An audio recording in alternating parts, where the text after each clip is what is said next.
안녕하세요. 이효석입니다. 오늘은 9월 14일이고요.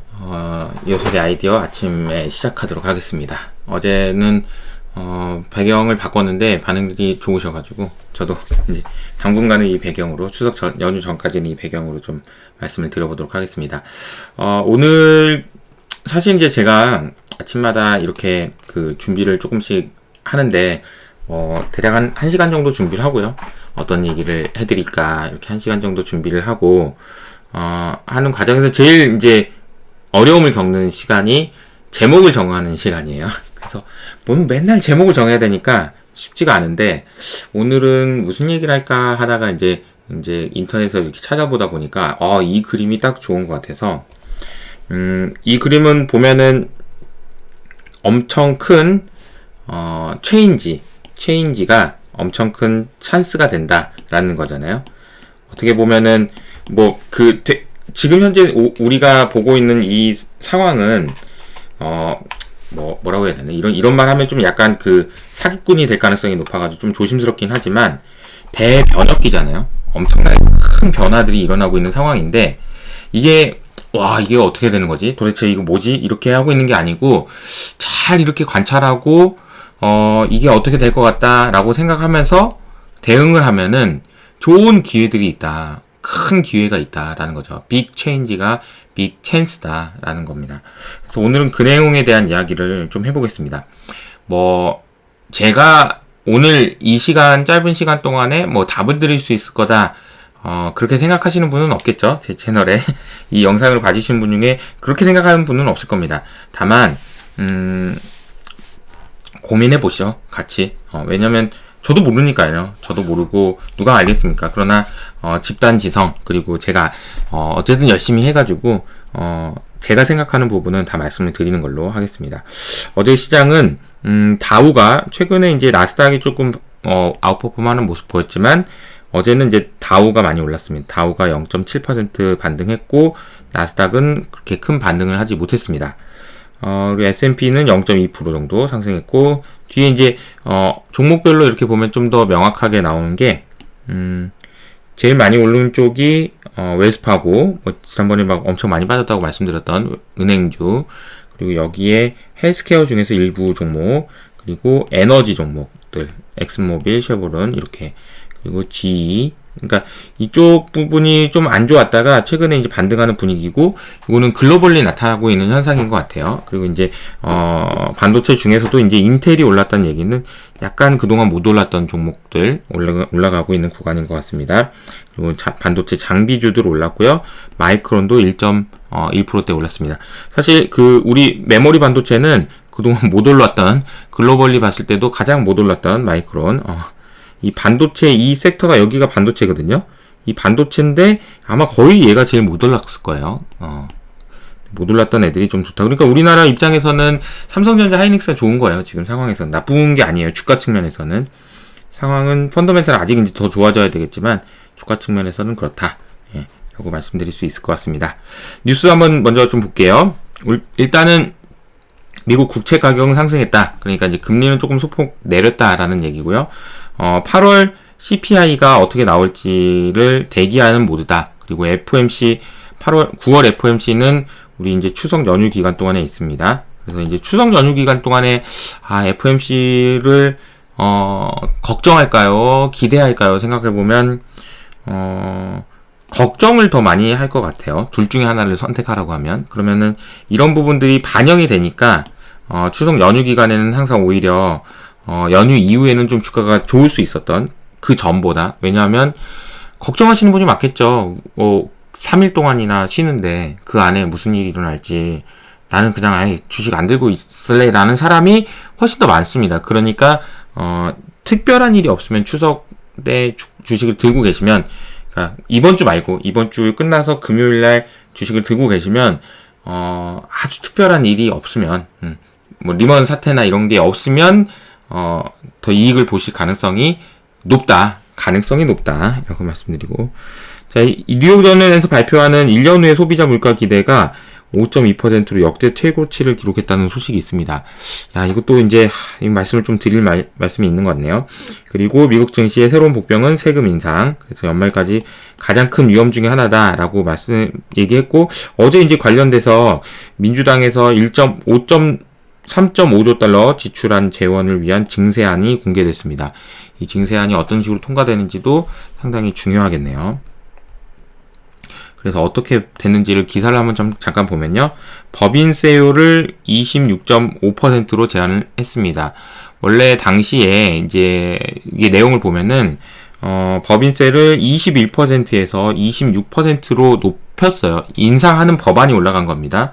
근데 바이든 정부가 최초로 요구했던 28%보다는 낮은 건데, 이게 이제 숫자를 보면은 트럼프가 얼마에서 얼마로 낮췄냐면 35%에서 21%로 낮췄어요.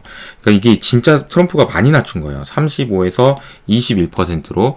21%로 낮춘 거를 다시 26%로 인상하겠다라는 거고, 개인 소득세율도 37%에서 39%로 상향 조정하는 모습입니다. 그래서 이런 식으로 이제 조정하는 안이 나왔다.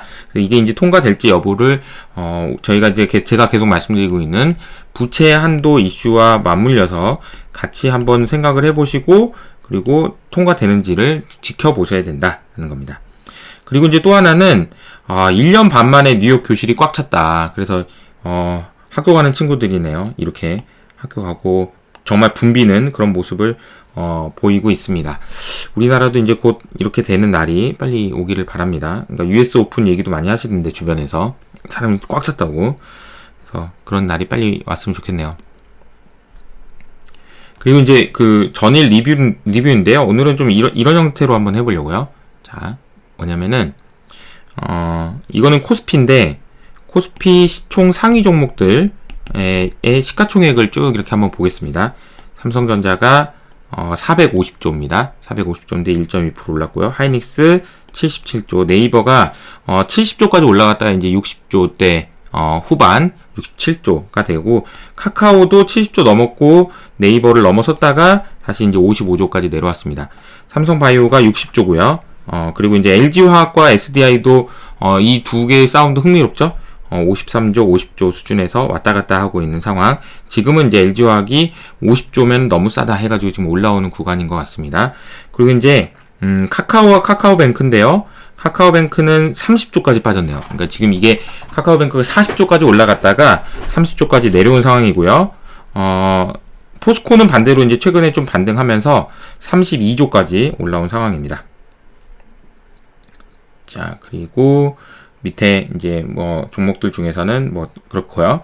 그 다음에 이제 그 코스닥도 한번 보면은 셀트리온 헬스케어, 에코프로비엠. 어제는 단연 코스닥이 빠지긴 했습니다만 단연 이슈가 됐던 거는 이 LNF고요.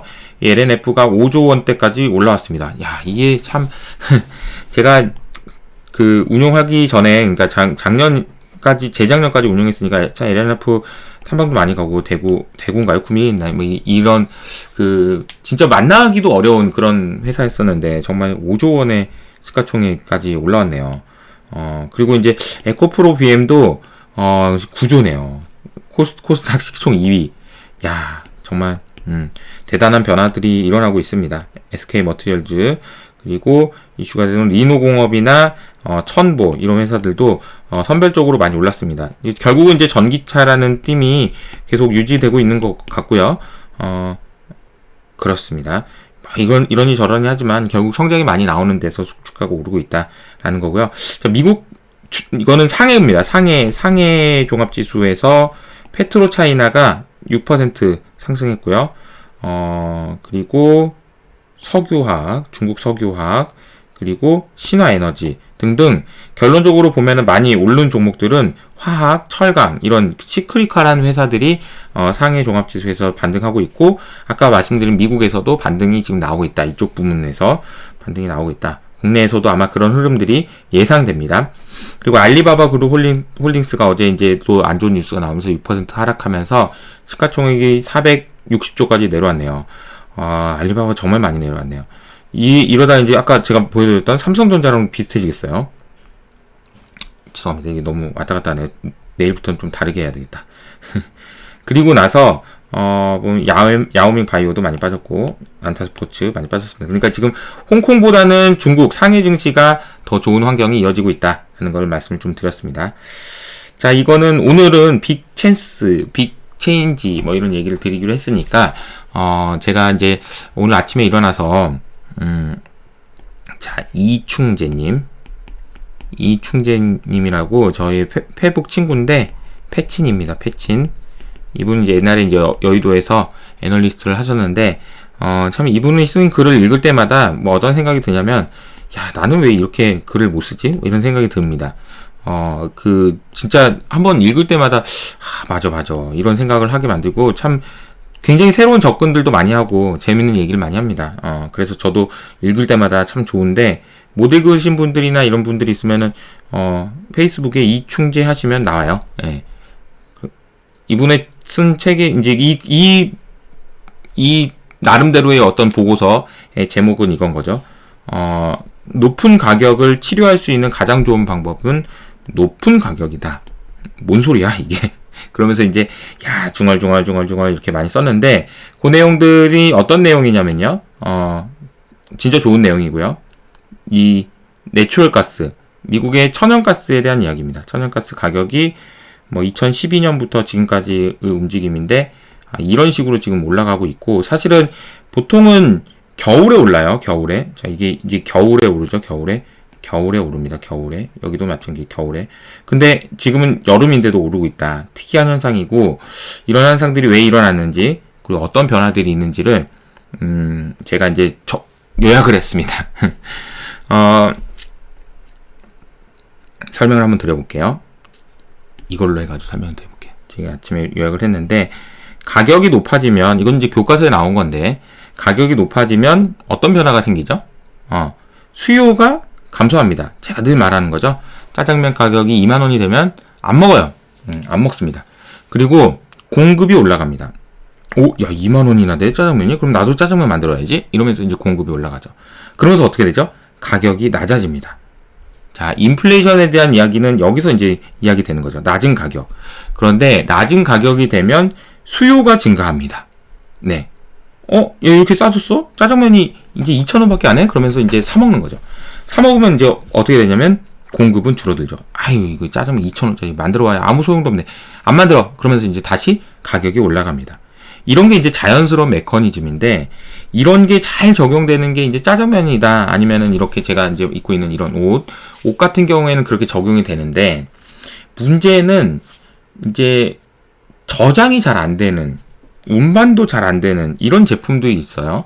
그런 제품들 같은 경우는 이제 고통이 따른다라는 얘기를 이제 이충재님이 해주셨고, 근데 이게 이제 대표적인 게 이제 부타디엔이나 천연가스 같은 게 그렇다. 그리고 이제 오늘은 천연가스에 대한 이야기를 할 텐데, 그 이유가 뭐냐면은 가격이 높고 가격이 낮고 했을 때 수요와 공급으로 영향을 줘서 다시 가격에 영향을 주는다라는 그 가정에는 저장과 운반이 편안하다라는 게 반드시 필요합니다.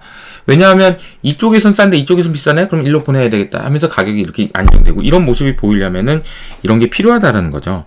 즉 교과서에 나와 있는 내용들은 이렇게 쉽게 얘기할 수 있지만 실제로는 그렇지 않을 수 있는 여러 가지 요인들이 있다라는 거고, 그런 요인들이 지금도 여전히 많이 있는 거예요. 특히나 에너지 시장에서는 큰 변화들이 일어나고 있는데 그 중에 하나가 대표적인 게 이상기후입니다. 이 이상기후는요, 에너지의 수요를 늘리는데, 예를 들자면 추울 때도 그 천연가스를 많이 떼가지고 뭐 난방을 하는데, 더울 때도 뭐 에너지를 많이 만들어서 전기를 만들어서 에어컨을 써야 되니까 그런 수요들이 늘어난 거예요, 전반적으로. 그런데 이제 문제는 뭐냐면 ESG죠. 저도 이렇게 강조하고 있는 이 ESG가 이게 이제 어떤 영향을 주냐면요. 어제도 이제 하버드에서 석탄과 관련된 비즈니스에 투자를 하지 않겠다. 강압적으로 이렇게 진행이 되다 보니 어떤 일들이 생기냐면 기업들 입장에서는 그럼 나 석탄 생산 안 해. 라고 되는 거죠. 자, 그러면 보면 여기서 높은 가격이 수요를 늘리고 공급을 증가시켜야 돼요. 그래야 안정이 됩니다. 높은 가격인데 공급이 늘어나지 않아요. 왜요? ESG 때문에. 올라가는데 석탄 생산량이 늘질 않아요.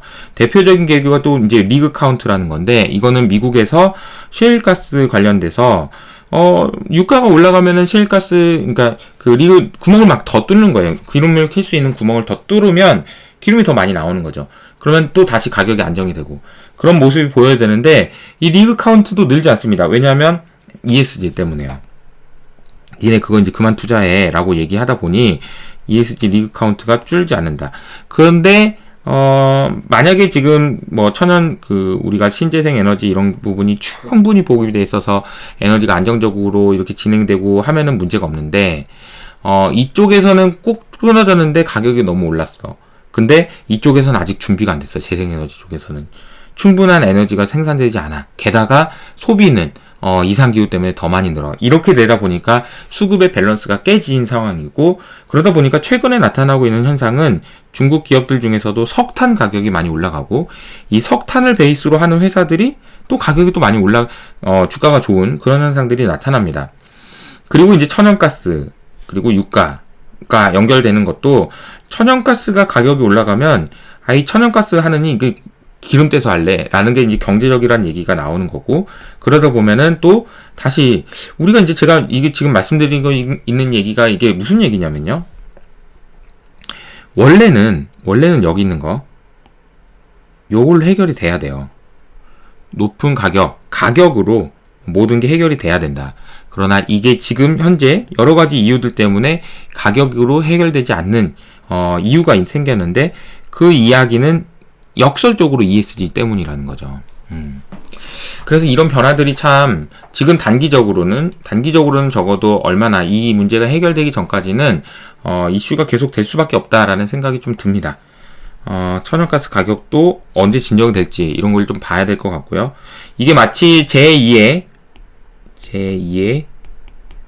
뭐라고 할 수 있을까요? 차량용 반도체 같은 거죠. 우리가 보면은 빅 체인지, 큰 변화가 일어나기 전에는 뭔가 지각 변동이 일어나면서 막 지진이 일어나기 전에도 막, 뭐야, 왜 이렇게 막 똥이 떨려? 막 이런 이야기들이 나오잖아요. 그런 일들이 지금 이야기가 있는 것 같아요. 이게 굉장히 큰 진통인 거죠. 진통. 가격이 너무 변동성이 크니까 사업하시는 분들도 힘들고, 막 이거 뭐 어디서는 뭐 자초자산이라고 그러고 어디서는 뭐라고 그러고, 근데 이제 가격은 올라서 막상 돈을 벌 것 같고 이걸 어떻게 해야 되지, 막 이런 상황이 이어지고 있는 거죠. 근데 저는 결론적으로는 계속 ESG 막 엄청 우여곡절이 있어도 ESG에 기반한 무형자산, 자초자산에 기반한 투자를 하고 있으면 굉장히 중간에 많은 우여곡절이 있더라도 결과적으로는 이긴다 라는 생각인데, 이 과정에서 많은 어려움들이 있어. 이렇게 되게 쉽게 그냥 편안하게 간다, 이런 생각은 안 하시는 게 좋을 것 같습니다. 자, 그리고 제가 이제 어제 조천호 교수님을 만났습니다. 이분은 제가 이제 어떻게 소개해드리면 좋냐면, 저도 이제 그 리서치를 하기 위해서 여러 군데 자료를 찾아보다 보면은 유튜브에서도 이제 기후 이렇게 조회를 하잖아요. 그럼 가장 먼저 뜨는 분이 이 조천호 교수님입니다. 어제 이제 여의도 스타드 촬영을 저녁에 했고요. 평소에 궁금했던 내용을 원 없이 여쭤봤습니다. 그리고 개인적으로는 제가 얻은 인사이트는, 조천호 교수님하고 얘기했던 거는 이런 겁니다. 어려움이 있어요. 앞서 말씀드렸던 굉장히 큰 어려움이 있죠. 그러나 포기할 단계는 아니다라는 생각이 들었습니다. 거꾸로요. 저는 이제 조천호 교수님하고 얘기하면 굉장히 그런 얘기도 많이 하셨거든요. 지금 기후위기가 얼마나 심각한지. 그리고 이제 저도 그런 부분에 대한 이야기들을 많이 하고 있고요. 그러나, 한편으로는 그런 생각도 좀 들었던 것도 사실입니다. 이게 너무 어려워서 우리 딸이 사는 세상은 어떻게 되는 거지? 이런 생각도 했었는데, 포기할 필요는 없다라는 생각이 들었고요. 그 말은 결국은 우리가 여러 가지 어려움이 있을 겁니다. 자충우도, 경기도, 가격도 올라가고 난리가 날 거예요. 정말 진짜 이게 뭐야, 이런 얘기들이 많이 나올 거지만, 그래도 포기하지 않으면, 승리까지는 아니고, 이긴다. 그런 생각을 좀 하게 됐고요. 이 내용은 아마 추석 연휴 동안에 이제, 방송에 나갈 것 같아요. 그 내용 말씀을 좀 드리겠습니다. 자, 그리고, 개인적인 얘기인데, 이건 이제 뭐 마지막에 이제 개인적인 이야기를 좀 말씀을 좀 드리겠습니다. 요게 뭐냐면 이제 asset allocation이죠. asset allocation이라는 거는 영어로는 뭐라고 그러니까 한국말로는 자산 배분이라고 합니다. 우리가 흔히 그 자산 배분을 어떻게 하느냐에 따라서 수익률이 결정된다라는 얘기를 많이 하거든요. 그러니까 여러분이 주식으로 돈을 얼마나 벌었냐라는 것은 예를 들어서 이렇게 얘기해 볼게요. A라는 종목을 여러분의 돈이 1억이 있는데 운용 자금이 1억이 있는데 A라는 종목에 100만 원을 넣었다. 근데 이걸 2배가 나서 100%를 먹었다. 라고 하면 얼마를 번 거죠? 100만 원을 번 거죠. 100만 원을 번 겁니다. 1억에 1%에 해당되는 돈을 2배나 올랐는데 겨우 1% 수익률을 기록한 겁니다.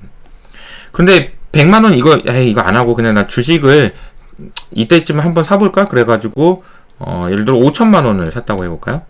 5천만 원을 샀다. 근데 한 3% 먹었어요. 1년에 3%. 그럼 얼마죠?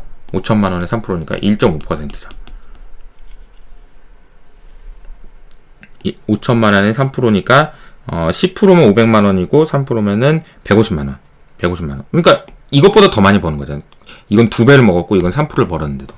이게 이제 제가 말씀드리고 싶은 거는 우리가 이제 이한영 본부장이랑 얘기하면서도 얘기했지만 이 비중의 중요성에 대한 이야기예요. 결국은 어떤 종목을 잘 선택하느냐도 중요하지만 자산 배분, 주식에다 얼마를 배분하느냐, 채권에다 얼마를 배분하느냐, 골드, 부동산, 펀드, 스탁, 커런시 뭐 각각 이런 부분에 대해서 어떻게 큰 그림에서 구조를 짜서 이만큼 이렇게 비중을 쭉 이렇게 정하는 것이 제일 성과에 가장 큰 영향을 준다라는 말이죠.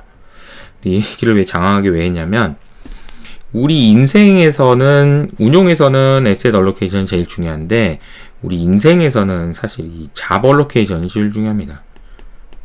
내가 언제 어떤 잡을 갖느냐 이게 되게 중요하다는 거죠. 그래서 오늘 사실 이제 애널리스트가 된 이후로 만난 여러 후배들이 있어요. 너무 멋진 후배들이 많은데 그 후배 중에 이제 한 분이 사실 이제 지금 있는 회사에서 굉장히 큰 어려움을 겪었습니다. 이분은 이제 뭐 제가 보기에는 진짜 막 열심히 일하고 막 이렇게 하는 분인데 회사에서는 그렇게 열심히 일하는 것이 잘 받아들여지지 않는 그런 회사의 분위기나 이런 게 있잖아요. 뭐 자세하게는 설명 안 드리겠지만.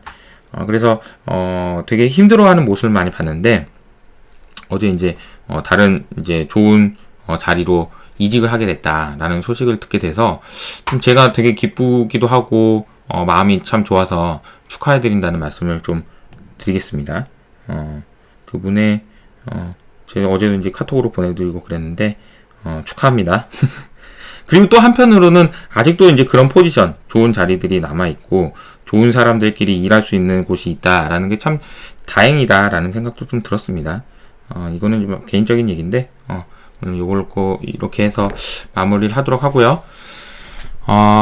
보시는 분들에 따라서는 무슨 뭐 빅 찬스 뭐 이런 거 얘기할 줄 알았더니 이게 뭐냐, 뭐 이런 생각을 하실 수도 있을 것 같아요.